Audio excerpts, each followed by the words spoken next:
है, इसका तो पेट निकला हुआ है हराम खाने वाला। तो चने की दाल से खुश्की पैदा होती है, मसूर की दाल से खुश्की पैदा होती है, बवासीर भी होती है। चने की पेशेंट ज़्यादा होगी तो उसके सुद्दे जब हिट करेंगे अगले टिश्यू को तो बवासीर भी हो जाएगी। ठीक है। बड़ा गोश्त, पकोड़े, समोसे, ये चीज़ें बीपी भी बढ़ाते हैं, आपका बीपी बूस्ट करते हैं, बीपी हाई कर। नहमदु व नसल्ली अला रसूलिल करीम अम्मा बाद फ़अऊज़ु बिल्लाहि मिनश शैतानिर रजीम बिस्मिल्लाहिर रहमानिर रहीम। अस्सलामु अलैकुम व रहमतुल्लाहि व बरकातुहू। बेशुमार अब आप कॉन्स्टिपेशन के केस में आते हैं तो कॉन्स्टिपेशन की दवा मैं अर्ज़ कर दूं, लेकिन पहले मैं अर्ज़ करूं कि कॉन्स्टिपेशन होता किस वजह से। चने की दाल से खुश्की पैदा होती है, मसूर की दाल से खुश्की पैदा होती है, बवासीर भी होती है। चने की दाल, मसूर की दाल, बड़ा गोश्त, पकोड़े, समोसे, इन चीज़ों से बवासीर भी होती है, कॉन्स्टिपेशन भी होता है, पेट का भी बड़ा गरक होता है। और जब कॉन्स्टिपेशन ज़्यादा होगी तो उसके सुद्दे जब हिट करेंगे अगले टिश्यू को तो बवासीर भी हो जाएगी। ठीक है। तो इन तमाम कैफियत में, कॉन्स्टिपेशन की तमाम कैफियत में हम DRH देते हैं। DRH जो है ये रात को एक ढक्कन सही से भर के हिला के ठोक पीट के पूरा एक ढक्कन, यानी कि हल्का फुल्का भर लिया, फोका फोका सा ऐसा नहीं, सचमुच का भरा हो, तो ये लिया जाता है 1 गिलास नीम गर्म पानी से। तो कॉन्स्टिपेशन और बेसिक इनिशियल बवासीर, ठीक है, पक्की बवासीर है तो साथ में DW की भी 2 बोतल लेनी पड़ेगी, और नहीं तो सिर्फ DRH ही काफ़ी होती है। DRH रात को पूरा एक ढक्कन भर के मुंह में रखा है, 1 गिलास नीम गर्म पानी पिया तो कॉन्स्टिपेशन ख़त्म होना शुरू हो जाता है। पूरे कॉन्स्टिपेशन पूरे बॉडी में टॉक्सिन डिपॉजिट करना शुरू करता है, वो भी ख़त्म होना शुरू हो जाता है। पेट हल्का हो जाता है, गैस हो रही है वो हल्का हो जाता है, पेट फूलने का मर्ज़ ख़त्म हो जाता है, पेट में लोड आ रहा है, गैस बार बार इखराज हो रही है, अंदर सड़ांध है तो गैस हो रही है ना, सड़ांध ही नहीं है तो गैस कहाँ से होगी। तो ये सारा मसला कचरा कबारा DRH से ख़त्म हो जाता है। अच्छा 50% तो ऐसा है कि DRH से कोई एक्स्ट्रा इजाफी वज़न है तो वो भी कुछ बेहतर होता है, लेकिन कभी कभी हमें ऐसा होता है कि तेज़ चलाना होता है कि कॉन्स्टिपेशन भी ख़त्म हो और वज़न भी गिरे। तो ऐसी सूरत में क्या करते हैं कि हम कहते हैं DRH रात को पूरा एक ढक्कन अच्छी तरह भर के मुंह में रखो, और 1 गिलास जो नीम गर्म पानी पीने वाले हो उसमें 1 लेमू निचोड़ दो, उससे फिर रिज़ल्ट बहुत अच्छा हो जाता है। ठीक है ना।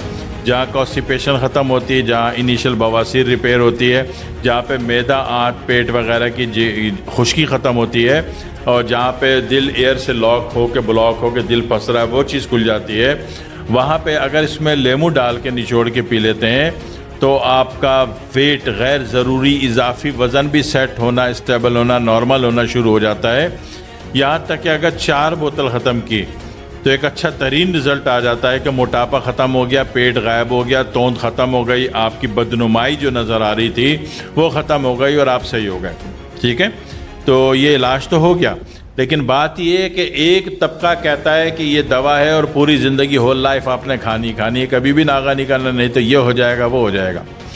हम कहते हैं दवा एक दफ़ा ले लो, लेकिन परहेज़ जो बताया जाता है वो वाकई उन चीज़ों को बताया जाता है जो कि ज़ख्मी कैफियत पैदा करती हैं, जिसमें सरेआम सर फहरिस्त जो है वो चने की दाल है, उसमें बेसन भी शामिल है, बेसन भी तो उसी से बनता है ना।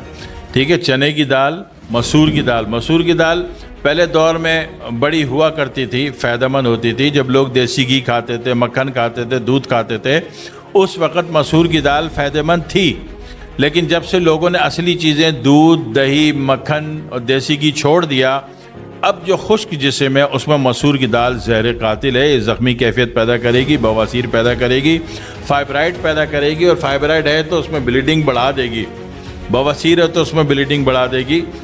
तो लिहाजा चने की दाल, मसूर की दाल, बड़ा गोश्त, पकोड़े, समोसे, ये चीज़ें बीपी भी बढ़ाते हैं, आपका बीपी बूस्ट करते हैं, बीपी हाई करते हैं, और यही चीज़ें आपको गैस्ट्रो भी पैदा करती हैं, यही चीज़ें ज़ख्मी कैफियत भी पैदा करती हैं, यही चीज़ें पेट में, आंतों, जिगर में खुश्की भी पैदा करती हैं, यही चीज़ें कॉन्स्टिपेशन भी पैदा करती हैं, यही चीज़ें फिर बवासीर भी पैदा करती हैं, और इन्हीं चीज़ों से कैंसर भी होता है, यह है तो बढ़ जाता है। तो ये चीज़ें हमेशा हमेशा बंद करनी है, तब तो DRH की 2 या 4 बोतल ले लीजिएगा। अल्लाह ज़िंदगी अच्छी करेगा, कॉन्स्टिपेशन जड़ से ख़त्म होगी, इनिशियल बवासीर जड़ से ख़त्म हो जाएगी इंशाल्लाह, मोटापा, भद्दा पेट, बढ़ा हुआ पेट जड़ से ख़त्म हो जाएगा। एक बेहतरीन फिगर में अल्लाह आपको इस काबिल कर देगा कि आप लड़की वालों के यहाँ जाओ तो फ़ौरन हाँ हो जाए। ऐसा ना हो कि बोले लड़का बदसूरत है, इसका तो पेट निकला हुआ है हराम खाने वाला, तो खाइमखा हराम तो आपने खाया नहीं, मगर पेट की वजह से लग रहा है कि हराम खो रहे हैं आप। तो इन चीज़ों से बचत हो जाएगी।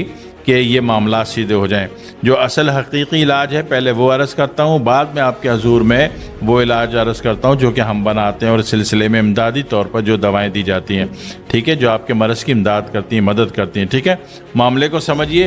एहतियात सबसे बड़ी अच्छी चीज़ है, एहतियात में रहेंगे, बदपरहेज़ी नहीं करेंगे तो वैसी ज़िंदगी बहुत अच्छी हो जाएगी, बहुत अच्छी रहेगी बग़ैर दवाओं के। मजबूरन दवा लेनी पड़ जाती है या जल्दी है, मामलात हैं, तो फिर उसके लिए दवा अर्ज़ कर दी कि DRH की आम तौर पर 2 से 4 बोतल काफ़ी होती है। पेट वाकई गायब होता है और इजाफी वज़न वाकई गायब होता है। पेट में जितना कचरा कबारा टॉक्सिन बलगमी झिल्ली सड़ांद ये सारी खारिज होती है, कॉन्स्टिपेशन ख़त्म होती है और आप एक अच्छे बलीग कैफियत और कंडीशन में आ जाते हैं। आपके जो अंदर का वजूद है एक आज़ाद खुली फ़िज़ा में सांस लेता है और सांस लेने के काबिल हो जाता है, ठीक है। वस्सलामु अलैकुम वरहमतुल्लाहि वबरकातुहू।